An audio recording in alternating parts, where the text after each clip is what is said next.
મહારાષ્ટ્ર વિધાનસભા ચૂંટણી માટે ભાજપનું સંકલ્પપત્ર જાહેર. કેન્દ્રીય ગૃહમંત્રી અમિત શાહે જાહેર કર્યું છે સંકલ્પપત્ર. મહારાષ્ટ્રના લોકોની આશાને પૂર્ણ કરીશું. મહારાષ્ટ્ર દેશનું નેતૃત્વ કરી રહ્યું છે. ભાજપના રાજ્યોમાં મહિલાઓનું સ્વાભિમાન. આ સમૃદ્ધ મજબૂત મહારાષ્ટ્રનું સંકલ્પપત્ર છે. મહાવિકાસ અઘાડીએ સત્તા માટે જાહેરાતો કરી છે તેવું શાહે નિવેદન આપ્યું. અમિત શાહના રાહુલ ગાંધી પર પ્રહાર. રાહુલ ગાંધી વીર સાવરકર માટે સારા શબ્દો બોલે છે તેવું અમિત શાહે જણાવ્યું. રાહુલ ગાંધીએ બાબા સાહેબનું અપમાન કર્યું. રાહુલ ગાંધીએ સંવિધાનનું પણ અપમાન કર્યું.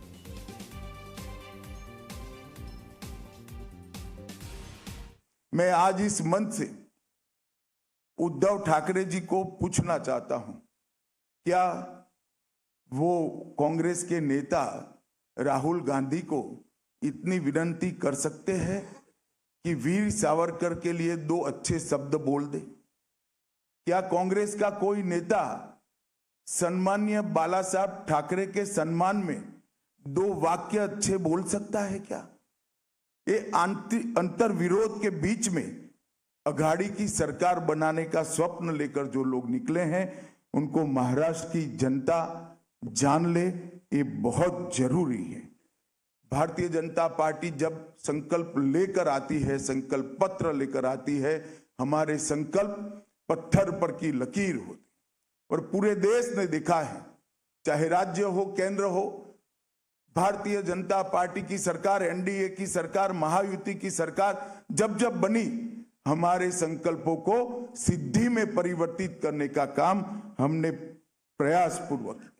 कोई नहीं मानता था कि धारा 370 का वादा समाप्त हो जाएगा, इस देश से धारा 370 चली जाएगी, मगर आज धारा 370 को समाप्त करने का काम मोदी जी के नेतृत्व में एनडीए सरकार ने किया। कोई नहीं मानता था इस देश में सीएए आएगा, कोई नहीं मानता था इस देश में यूसीसी की शुरुआत हो सकती है, कोई नहीं मानता था कि इस देश के अंदर ट्रिपल तलाक समाप्त हो जाएगा, कोई नहीं मानता था इस देश में राम जन्मभूमि का मंदिर 550 साल के बाद सम्मान के साथ राम जन्म के स्थान पर ही भव्य मंदिर दिखाई पड़ेगा।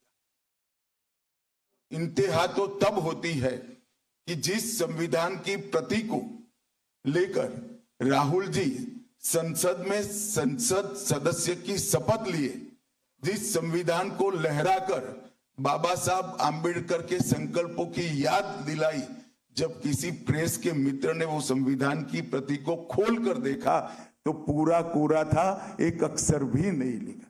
इससे बड़ा अपमान भारत के संविधान का भारत की 76 साल की आजादी में कभी नहीं हुआ।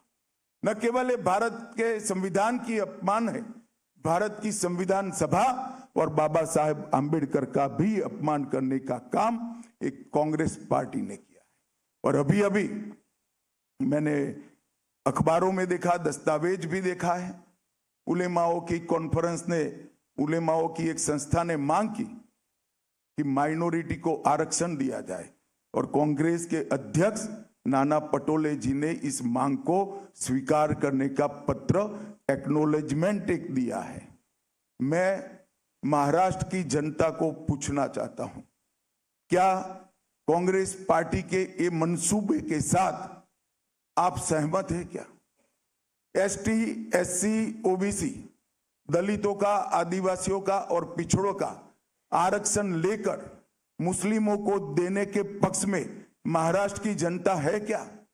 हमारा संविधान धर्म के आधार पर आरक्षण के पक्ष में नहीं है। हमारे संविधान में किसी भी प्रकार का आरक्षण धर्म के आधार पर नहीं हो सकता और ये कांग्रेस ने सत्ता में आने से पहले ही वादा कर दिया है। मैं महाराष्ट्र की जनता को आगाह करना चाहता हूं कि आपको इस बात को संज्ञान में रखना चाहिए। मैं आज उद्धव ठाकरे को भी कुछ याद कराने आया हूं। उद्धव जी, आप कहां बैठिएगा इसका फैसला आपको ही करना है, हम नहीं कर सकते। आपको ही करना चाहिए, आपने ही करा है, मगर कहां बैठे हो वो जगह मैं जरूर याद कराना चाहता हूं। आप 370 हटाने के विरोध करने वालों के साथ बैठे, आप राम जन्मभूमि के निर्माण का विरोध करने वालों के साथ बैठे हो, आप सावरकर जी के लिए अपशब्द कहने वालों के साथ बैठे हो, आप संभाजी नगर नाम का विरोध करने वालों के साथ बैठे हो, सीएए और यूसीसी लाने का विरोध करने वालों के साथ बैठे हो, और आप वक्फ बोर्ड के अंदर आने वाले सुधारों के बिल का विरोध करने वालों के साथ बैठे हो। मित्रों, मैं आज इस प्रेस वार्ता के माध्यम से महाराष्ट्र की जनता को बताना चाहता हूं, मोदी जी वक्फ बोर्ड में सुधार का एक बिल लेकर संसद में आए हैं, और अभी अभी जो वक्फ बोर्ड का कानून जो कांग्रेस के राज में 2013 में अमेंड हुआ, इसका परिणाम देखिए। कर्नाटक के गांव वक्फ के कानून के तहत वक्फ की संपत्ति घोषित कर दी।